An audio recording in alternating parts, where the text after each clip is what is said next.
Imagine a civilization, powerful beyond measure, whose very foundations were built not on gold or iron, but on something far more common, yet infinitely more precious: salt.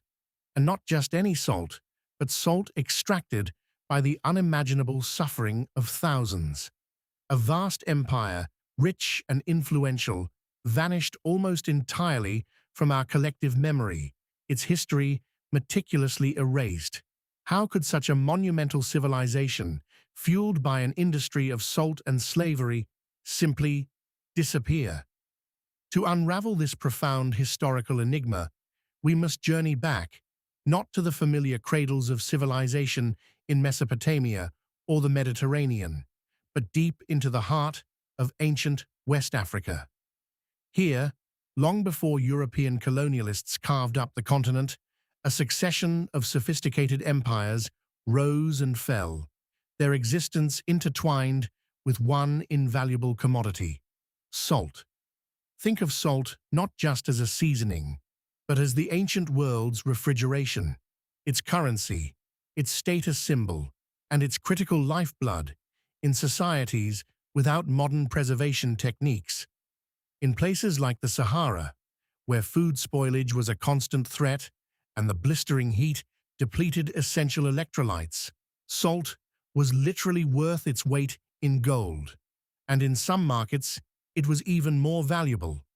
For centuries, across the desolate, shifting sands of the Sahara, a colossal trade network flourished, connecting the salt-rich north with the gold-abundant south. This wasn't merely local bartering. This was a meticulously organized, high-stakes enterprise, driven by thousands of camels, countless lives, and a desperate, unyielding demand. But what does it take to secure such a vital commodity in a harsh, unforgiving landscape? The answer, as we'll find, is a dark tapestry woven with ambition, ingenuity, and unspeakable human cost. The story truly begins with the Ouagadougou Empire, more commonly known as ancient Ghana, which emerged around the 4th century CE. Far from the tiny modern nation that bears its name, ancient Ghana was a formidable power, its territorial reach vast, its influence stretching across the Sahel. Its capital, Kumbi-Saleh, was a vibrant metropolis, a hub of trade, scholarship, and immense wealth. But where did this wealth originate?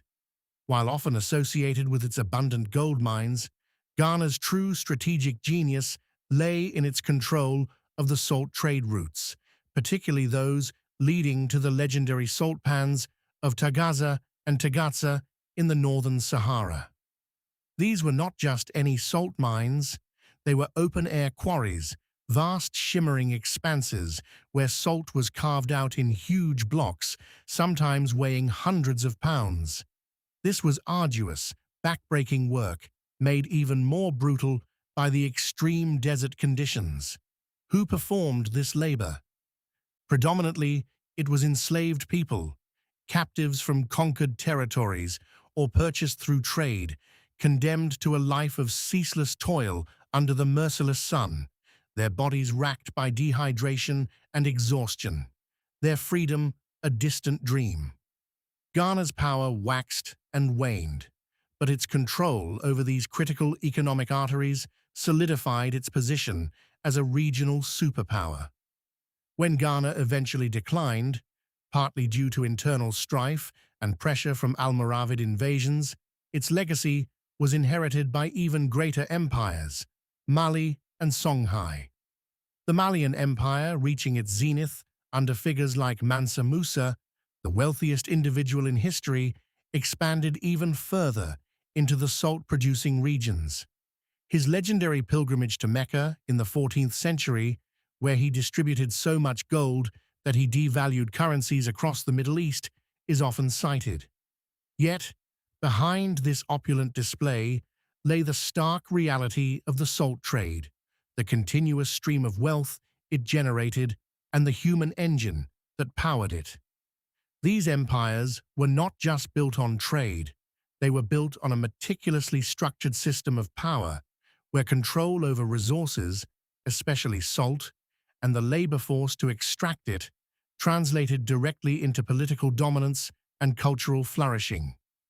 They developed sophisticated legal systems, universities, grand mosques, and complex agricultural practices.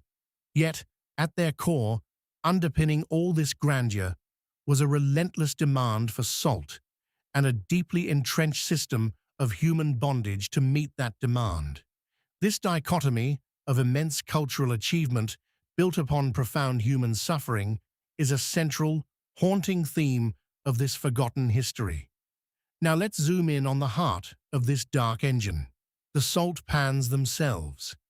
Imagine Taghaza, a place so remote, so hostile, that Ibn Battuta, the famed 14th century Moroccan explorer, described it as a place where the houses are built of salt and the roofing is camel hides. Life there was unbelievably harsh.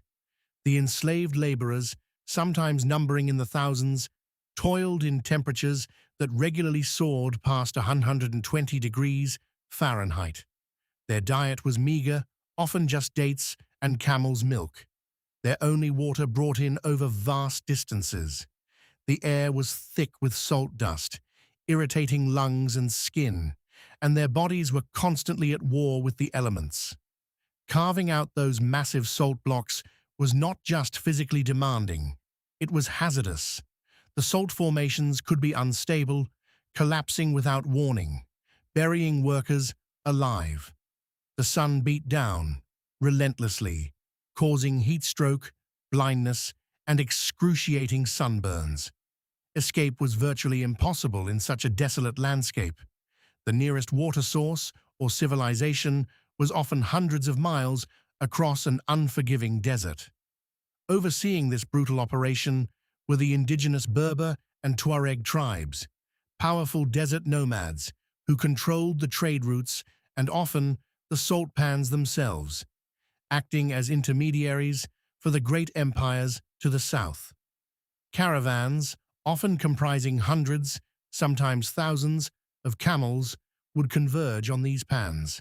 Each camel could carry several hundred pounds of salt, embarking on perilous journeys that could last months.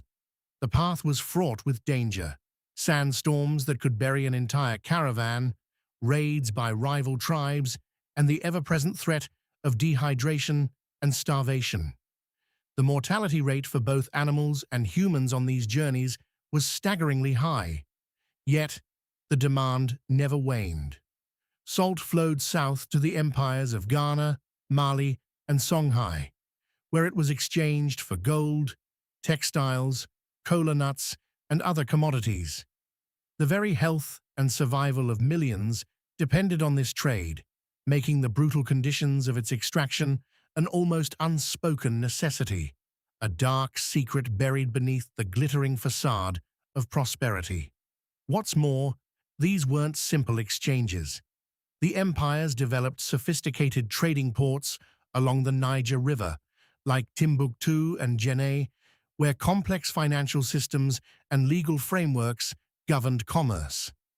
The elite of these empires lived in immense luxury, adorned with gold and fine fabrics, their lives a stark contrast to the suffering that fueled their riches.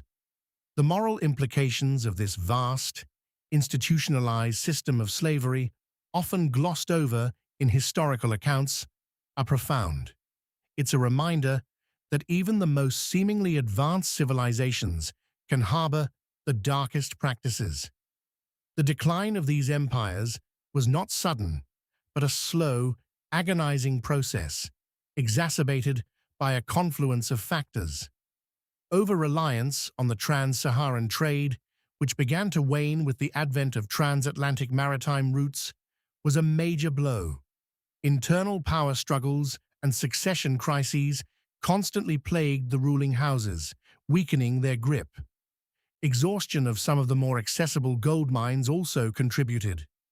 External pressures, particularly from Moroccan invasions in the late 16th century, delivered a final, devastating blow.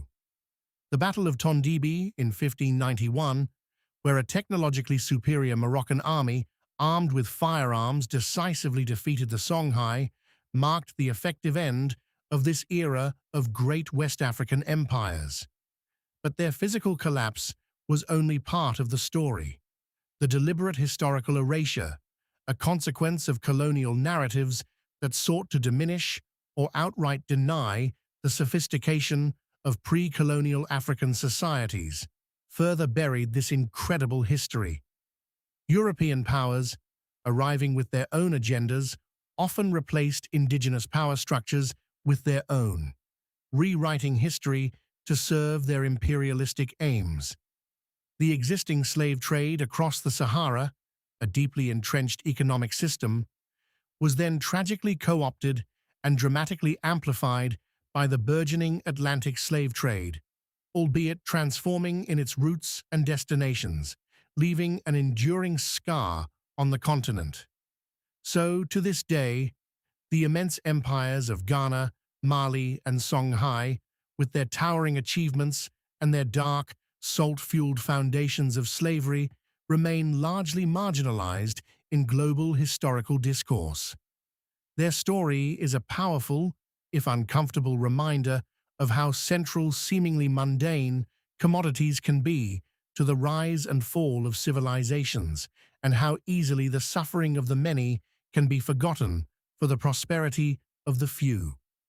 We may never fully unearth every detail of these vanished epochs, but acknowledging their existence and complexity is the first step in understanding the true, multifaceted tapestry of human history. If you want more forgotten histories that challenge our perceptions, the next video explores the secret society that ruled the spice trade with iron fists and ancient rituals.